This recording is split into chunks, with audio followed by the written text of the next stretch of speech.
For many, champagne is synonymous with celebration. Hi, I'm Angela Cody with Chic.tv, the lifestyle video magazine. And tonight, I'm here at New York Wine Company on 21st Warren Street. Tonight, we're going to discover the details of rosé champagne. Let's see what all the fizz is about.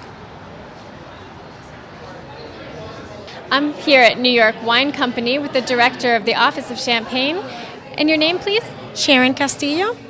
And where is the office located? The office is located in Washington, D.C., and basically we're the official representative of all the champagne houses and the grape growers of Champagne, France. As you know, there are many lovely sparkling wines around the world, but they can only be called champagne if the grapes that produce the wine come from the Champagne region of France. Hello. Hi, how are you? Good, how are you? Good.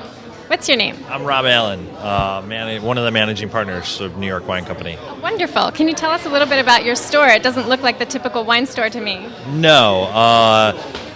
We focus in on primarily European wines, and the setup of the store is essentially to highlight the wines as art, as it is. And, you know, wine's alive, so we keep one bottle on the shelf, which we never sell, and then we have 3,000 square feet below us that's temperature controlled, humidity controlled, where wine rests in perfect temperature, so it ensures the quality of the bottles. So whenever I sell a bottle, whether it's a walk-in client or shipping or anything like that, it comes out of our out of the cellar. I have a very important question for you. Yes. Hopefully you can answer it. Where does the tradition of toasting with champagne come from, and why do we do that? The toasting of champagne comes from the fact that Champagne in Reims was a place where all kings were coronated, and it was toasting to the king. And this was long before champagne was even sparkling. It was used to be just a basic Chardonnay at that point. It was to toast the king. And that product came over from France to England to America. My name is Pascal Boyer. I'm director for North and South America for Champagne Nicolas Feuillatte. Could you tell us about your champagne? Sure. I mean, Nicolas Feuillatte is a very young champagne house. Started 30 years ago by Mr. Nicolas Feuillatte. He's still alive. He's 82 years old. And the first bottle sold was 1976. We're based in Épernay, in a small village called Chouilly. And today we're the third largest champagne house in the world. We're number 6 in the US market, number 1 in France. And have the full range, starting with the Brut non-vintage, with the Rosé, the Cuvée Special 95, the Vintage, and now the Palme-d'Or, which is a Terre de Cuvée. So very exciting champagne, very modern style. We talk about the house style in champagne, which is a very fruit-driven champagne. We tasted tonight the Rosé. You get the fruit very upfront, and what the chef de car like to say about his style is they like to design my champagne to be drunk from 7 p.m. in the evening until 7 a.m. the following morning.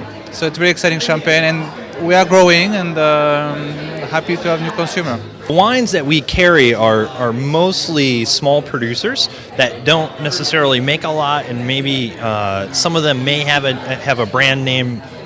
Most of them do not, and so everything's really a hand sell here. So, you know, if a customer comes in, there's a slight organization of the wines, but not really, because we feel like, you know, wine is such a personal thing that every client needs to be touched, talked to, and so that we can learn their taste profile and match them up with the proper wine.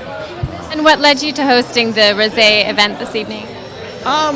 You know, I love champagne. I think it's gone a different way in this country as a luxury market. You know, it's a luxury good, and it shouldn't be. It's a wine, you know, and it should be consumed as an everyday thing. And I don't think it's just, you know, for birthdays and for, you know, holidays. It's a wine that should be on people's table, and I think if people get a better understanding of the differences, how it's grown, how it's made, that they'll treat it more as a wine than just, you know, something to celebrate with.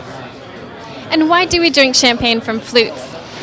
To keep the bubbles tight, because they're so pretty. And what is the prominent grape of a champagne? What is that? I'm sorry? The prominent grape of a champagne. There's 3 grapes in Champagne: Chardonnay, Pinot Noir, and Pinot Meunier. Chardonnay is a white grape, and the other 2, the Pinot Meunier and the Pinot Noir, are the black grapes. Most champagne wines are a blend of the 3 grapes. However, you can have a variety that's only made with Chardonnay grapes, and that's called a Blanc de Blanc. And if it's only made with the black grapes, then it's called a Blanc de Noir. And where does the rosé get its color? Rosé gets a color one of two ways. One, the producer or the winemaker can insert a little bit of wine, still wine, that is red when the blending process is taking place, or they can insert a little bit of the skin of the black grapes. So there are two methods, and every house has a preferred method, and they're very secretive about it. And what brings you to the New York Wine Company this evening specifically? Sure. Well, New York is one of the biggest markets for champagne in the United States, and rosé, this holiday season, the rage is all about rosé. And so since 2003, actually, we've seen an increase of about 126% in the shipments of rosé champagne to the U.S. So this is just a celebration of rosé, which is very festive, very delicate wine. And so we're here to taste 6 great brands and different styles of rosé. Where do you think that increase comes from?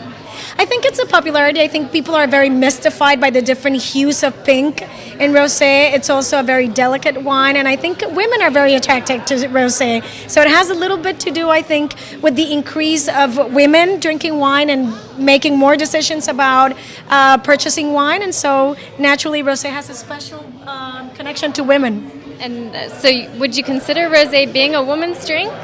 Well, rosé is for everybody that loves champagne. It's a very versatile wine that pairs with a lot of things, with lamb, with turkey, with ham. Basically, everything that's pink in color will match perfectly with rosé. But I think we women have a very special connection to rosé. So what is the correct way of opening a bottle? Well, the best way to open, may I show you? Please do.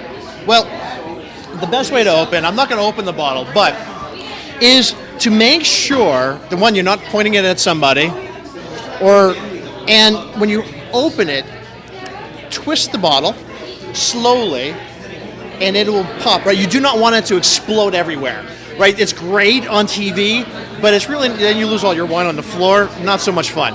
So yeah, slowly twist the bottle, and it'll pop up, open your hand. Easy every time. Thank you very much. My pleasure. I don't believe you introduced yourself. Oh, my name is Keith Wallace. I'm the director of the American Wine Foundation. And what is that, the Wine Foundation? American Wine Foundation, where largely we train sommeliers and wine buyers on a national level. And how long has that been? The American Wine Foundation has been in existence for only 2 years, but prior to that, I ran the Wine School of Philadelphia.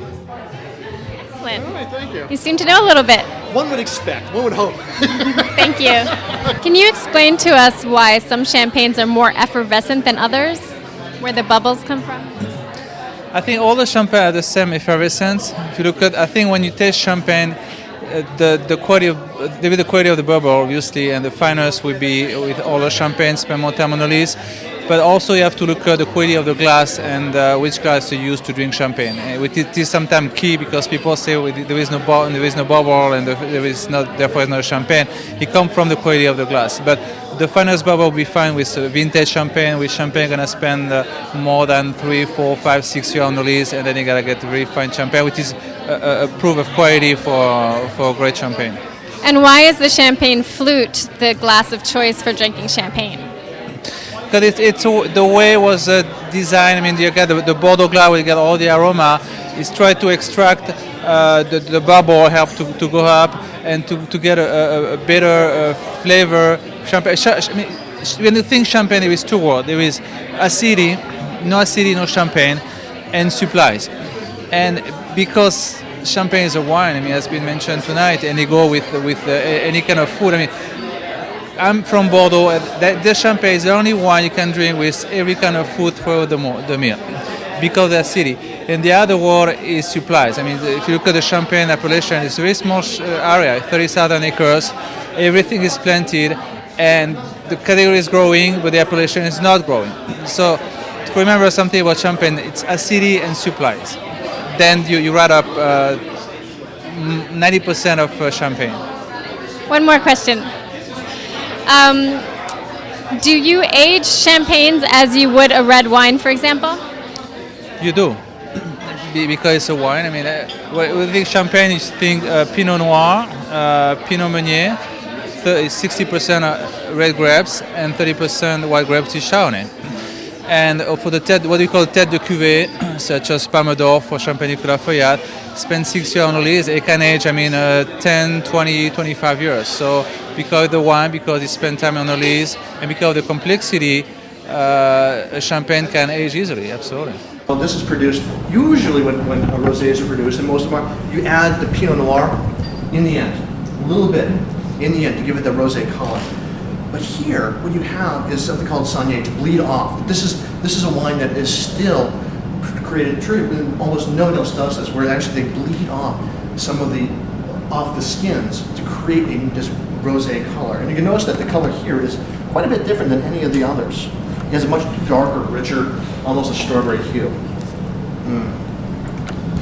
But that's a fullness, and this is like I said, when you talk about wines that actually age well, this is one of the very few that I've had, especially non-vintage, they'll actually hold for several years. And actually probably, what do we think about, how long will this hold? 5, 6 years? 10 years? Yeah. Good 10 years usually on this one. How can you tell? One thing, that's a good question. The acidity on this, and you notice how the acidity is just gripping, how laser-like those bubbles are, but also the amazing, that little bit of bitterness that comes across as almost like a bark, or almost like a little bit of edge of bitter chocolate right in the backbone. This gives me a little bit hint that this baby's going to actually have the substance to actually hold for a couple of years. I noticed the architecture of your store is much different from other wine stores. Can you tell me a bit about it? Yeah, we tried to create a space that was very flexible because we have this fantastic event space in the back, and what we needed to do was we needed to get these units to be able to move so that we could have smaller events so it would feel very intimate, as well as larger events like tonight where we can fit a lot of people down, and so that we can do small intimate dinners and larger educational events. So you're saying that this counter actually moves? Yeah, these are actually 3 pieces, or 4, that all move on a railroad track, including this office, that can go all the way to the south of the space and then push up as far as you see it now. So I may not even recognize this space the next time I come in. Yeah, next time you come in, there'll be room to walk between the wines so that you can read our nice little shelf talkers. And usually we keep about half the space for retail, and then the other half for the event space. But like last night we did a table for 4, and we did 4 courses paired with wines, and so we moved the office all the way back so they don't feel like they're swimming in the room. And then like tonight, where we need all the room that we can get, we're able to move it forward. So. And how would one reserve a spot here? You can just give us a call.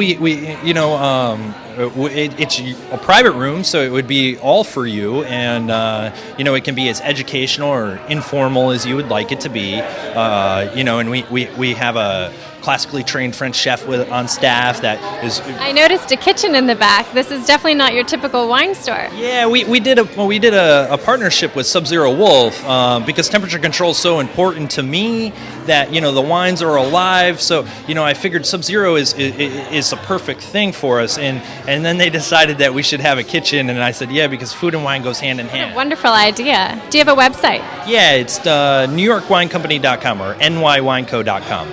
Thank you very much. Cheers. It is the popular drink at parties and celebrations. Why do you think people love champagne so much? Because champagne is the drink of celebrations, and because every event is so much more fabulous and festive when it's champagne. It's I agree. all about the bubbles. Thank you very much. Thank you for coming. Good luck tonight. Well, I hope the presentation helps you find your perfect bottle of rosé for the holiday season. Happy holidays.